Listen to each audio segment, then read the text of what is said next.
Le mot engagement, il porte en lui la confiance. Il porte en lui d'ailleurs un autre mot qui est le gage. Et le gage, finalement, c'est ce que l'on donne à quelqu'un qui place sa confiance en nous, n'est-ce pas? Donc, ça veut dire que c'est un acte fort qui s'inscrit dans la durée. Et donc, la Fondation SNCF est présente et le restera essentiellement via ce dispositif mécénat de compétences, toujours l'engagement financier, bien entendu, mais le mécénat de compétences tisse des liens dans la durée. Et je crois que c'est ça, c'est que donner du temps, ça veut dire encore autre chose et encore beaucoup plus que donner de l'argent. Nous, ce qu'on voit bien, c'est que grâce à des enquêtes quantitatives, rigoureuses, c'est qu'il y a progression du bénévolat, 14% en 3 ans, ce qui est beaucoup, ce qui montre bien que les Français sont naturellement solidaires, contrairement à ce qu'on peut dire, voilà.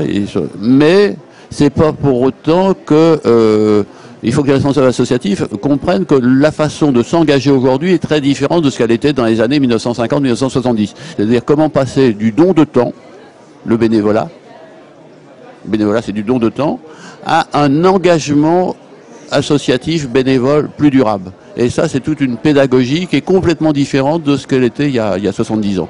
Pour mettre en place de nouveaux ressorts d'engagement, il faut s'adresser à toutes les catégories socioprofessionnelles et à toutes les classes d'âge.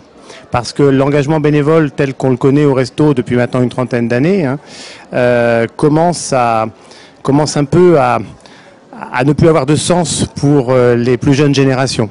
C'est-à-dire s'engager plusieurs jours par semaine, plusieurs semaines par an, plusieurs années de suite. C'est quelque chose qui n'est plus forcément très parlant pour des jeunes étudiants ou pour des jeunes actifs. La place respective des jeunes et des seniors dans le bénévolat, d'abord, contrairement aux idées acquises, il n'y a pas que des seniors dans le bénévolat. De l'ordre seulement de 3,9 millions sur 12,7 millions.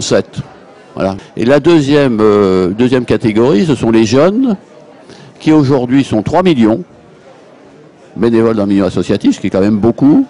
C'est eux sur lesquels la progression est la plus forte, donc ceci nous réjouit. Mais bien sûr, alors eux encore plus que les autres ne s'engagent pas de la même façon qu'il y a 70 ans. Cette année, pendant l'année de l'engagement associatif, le président de la République, le gouvernement a réaffirmé que le fameux objectif de 100 000 jeunes en service civique chaque année, on est parti de moins de 4 000 il y a 4 ans. 100 000 chaque année sera atteint d'ici la fin du quinquennat. Ça veut dire qu'on est aujourd'hui à 30 000. Donc, je ne sais pas si vous voyez, ça veut dire dans chaque classe d'âge, 15% d'une classe d'âge qui a la possibilité de faire un service civique.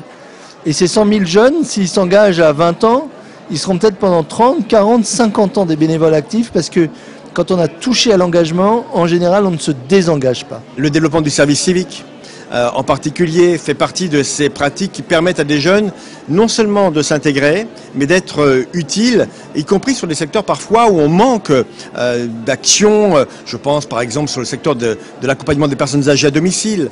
Donc on a toute une série de sujets où aujourd'hui un jeune peut exprimer sa solidarité, sa mobilisation et en même temps enrichir son curriculum vitae, parce que quand un employeur voit qu'un jeune a été engagé, soit dans une structure officielle comme le service civique ou comme simplement bénévole dans une association, son CV a plus de valeur sur le marché du travail. Et donc aujourd'hui l'appel que je peux lancer à la jeunesse de ce pays, c'est de ne pas hésiter, comme moi j'ai pu le faire à d'autres époques, il y a bien longtemps, à considérer le secteur associatif non pas comme étant un élément d'occupation, voire de plaisir, mais surtout un élément d'engagement permanent. C'est aussi une manière de montrer que la jeunesse de ce pays croit en son avenir.